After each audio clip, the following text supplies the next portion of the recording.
ma hiya nihayatul ibada, ni kupi mwisho wa kuabudu?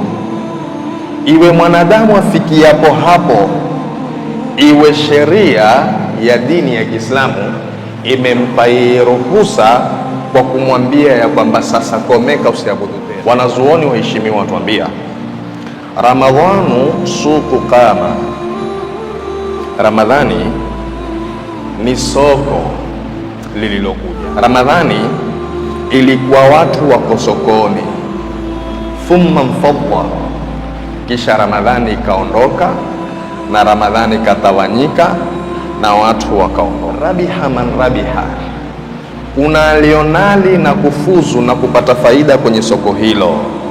Wa khasira fihi man khasira, na kuna waliopata hasara katika soko hilo la Ramadhani. Yani kwa Ramadhani ni soko la kibiashara, na yoyote aendaye sokoni ima kwa kuuza na ima kwa kununua, mawili ni faida na hasara.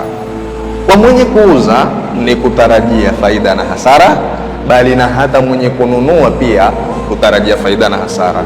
Uwezo ukanunua kitu sokoni, mfano nyama au viazi au tomato, na ukarudi nyumbani ukanena ya kwamba ameniwahi, viazi vibovu, nyama mifupa, kawa hulalamika kwa hasara ulioipata kwa kule kwako kununua.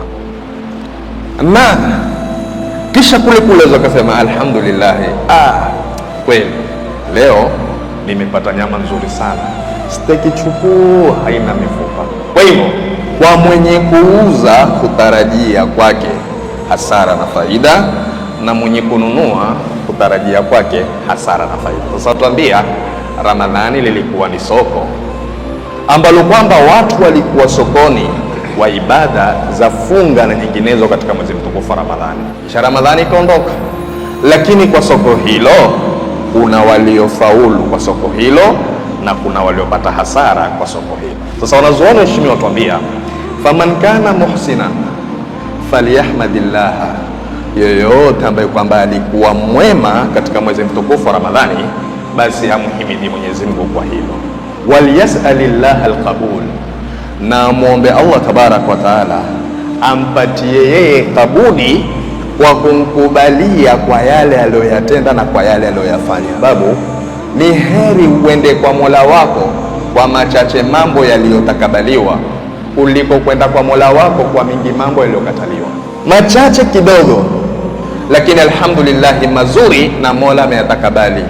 Kwa mingi mambo na ukienda kwa Mola wako aseme si hataki. Fa inna Allaha jalla wa ala, hakika Allah tabarak wa taala aliyotakasika, aliyotukuka, la yudhi'u ajra man ahsana amala, hapotezi ujira kwa aliyesimama kwa kufanya yaliyo mema. Lakini kisha akasema wa man kana musia, na yoyote mtu ambaye kwamba alikuwa muovu kwenye mwezi mtukufu wa Ramadhani, falyatub ila Allah, mtu huyo atubie kwa Allah tabarak wa taala. Faludhuru qabla almauti maqbula, udhuru na tahadhari na kurudi kwa Mola kwa toba na istighfari, hilo la kubaliwa kabla mtu hajafikiwa na umauti. Wallahu yuhibbu at-tawwabin, na Mwenyezi Mungu tabaraka wa taala hupenda wale wenye kutubia. Wako watu wa kusikitisha kwenye mwezi mtukufu wa Ramadhani hawana jema walilolifanya. Kuna watu kwenye mwezi mtukufu wa Ramadhani walikuwa kwenye maovu, utafikiri ni kwenye siku nyinginezo na nyakati nyinginezo, lakini tusema ya kwamba kwa sote Mwenyezi Mungu atuongoze kwenye barabara ya sawa, na Mwenyezi Mungu atupe ufahamu na hima kama tuombavyo siku zote, tuwe na hamu na dini yetu, tuwe na hamu na akhera, tusiwe na hamu na dunia. Lakini kuna watu waliofanya ya makosa kwenye mwezi mtukufu wa Ramadhani, kwa sasa hivi pia waambiwa ya kwamba rudini kwa Allah tabaraka wa taala, tutakeni toba na istighfar kwa Mola wetu.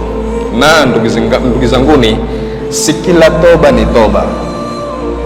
Ile aya inayosema ya ayyuhalladhina amanu tubu ila Allahi taubatan nasuha, enyi mlioamini tubuni kwa Allah tabaraka wa taala kwa tauba ya kweli. Nenda kaangalie katika tafsiri za Qur'ani, Mwangalie Said ibn Jubair asema nini kuhusu hii aya na amekusudia nini kwenye taubatun nasuha. Asema ya kwamba hiya taubatul maqbula, ni tauba iliyokubaliwa.